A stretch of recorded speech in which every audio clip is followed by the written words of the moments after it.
২৪ জুলাই গণঅভ্যুত্থানের বর্ষপূর্তি উদযাপন উপলক্ষে সরকারের গৃহীত কর্মসূচির নাম কি? জুলাই স্মৃতি উদযাপন অনুষ্ঠানমালা। ২৪ জুলাই গণঅভ্যুত্থানের বর্ষপূর্তি উদযাপন উপলক্ষে সরকারের গৃহীত কর্মসূচির নাম জুলাই স্মৃতি উদযাপন অনুষ্ঠানমালা। সম্প্রতি প্রকাশিত পোস্টারে জুলাই অভ্যুত্থান চিত্রের শিল্পীকে? দেবাশিস চক্রবর্তী। সম্প্রতি প্রকাশিত পোস্টারে জুলাই অভ্যুত্থান চিত্রের শিল্পী দেবাশিস চক্রবর্তী। মুক্তিযুদ্ধ বিষয়ক মন্ত্রণালয়ের তথ্যমতে জুলাই গণ অভ্যুত্থানে শহীদের সংখ্যা কতজন? ৮৪৪ জন। মুক্তিযুদ্ধ বিষয়ক মন্ত্রণালয়ের তথ্যমতে জুলাই গণ অভ্যুত্থানে শহীদের সংখ্যা ৮৪৪ জন। চাঁদে পানির সন্ধান পেতে উড়ন্ত রোবট পাঠাতে যাচ্ছে কোন দেশ?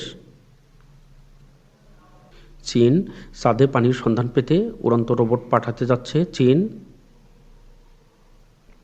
২৮ জুন ২০২৫ তারিখে বিশ্বে প্রথমবারের মতো এআই চালিত রোবটের ফুটবল ম্যাচ আয়োজন করে কোন দেশ? চীন। ২৮ জুন ২০২৫ তারিখে বিশ্বে প্রথমবারের মতো এআই চালিত রোবটের ফুটবল ম্যাচ আয়োজন করে চীন। এআই রোবট ফুটবল ম্যাচটি চীনে কত তারিখে অনুষ্ঠিত হয়? ২৮ জুন ২০২৫ এআই রোবট ফুটবল ম্যাচটি চীনে ২৮ জুন ২০২৫ তারিখে অনুষ্ঠিত হয়। বর্তমানে মহিলা ফিফা র্যাঙ্কিংয়ে বাংলাদেশের অবস্থান কততম? ১২৮তম। বর্তমানে মহিলা ফিফা র্যাঙ্কিংয়ে বাংলাদেশের অবস্থান ১২৮তম। ২৯ জুন ২০২৫ এএফসি উইমেন্স বাছাই পর্বের প্রথম ম্যাচে বাংলাদেশ কোন দেশকে ৭-০ গোলে ব্যবধানে পরাজিত করেছে? বাহরাইন। ২৯ জুন ২০২৫ এএফসি উইমেন্স বাছাই পর্বের প্রথম ম্যাচে বাংলাদেশ বাহরাইনকে ৭-০ গোলের ব্যবধানে পরাজিত করেছে।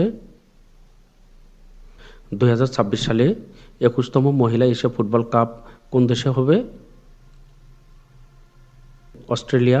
২০২৬ সালে ২১তম মহিলা এশিয়া ফুটবল কাপ অস্ট্রেলিয়াতে অনুষ্ঠিত হবে। ২০২৬ সালে কততম এটি আপনাদের মনে রাখতে হবে, ২১তম। ভিডিওটি লাইক, কমেন্ট, শেয়ার করে পাশে থাকার জন্য আপনাদের সকলকে math Bangla GK YouTube channel এবং ফেসবুক পেজের পক্ষ থেকে আন্তরিক কৃতজ্ঞতা জানাচ্ছি। আপনারা যারা নতুন সকলকে ম্যাথ বাংলা জিকে ইউটিউব চ্যানেলটি সাবস্ক্রাইব করার অনুরোধ করছি।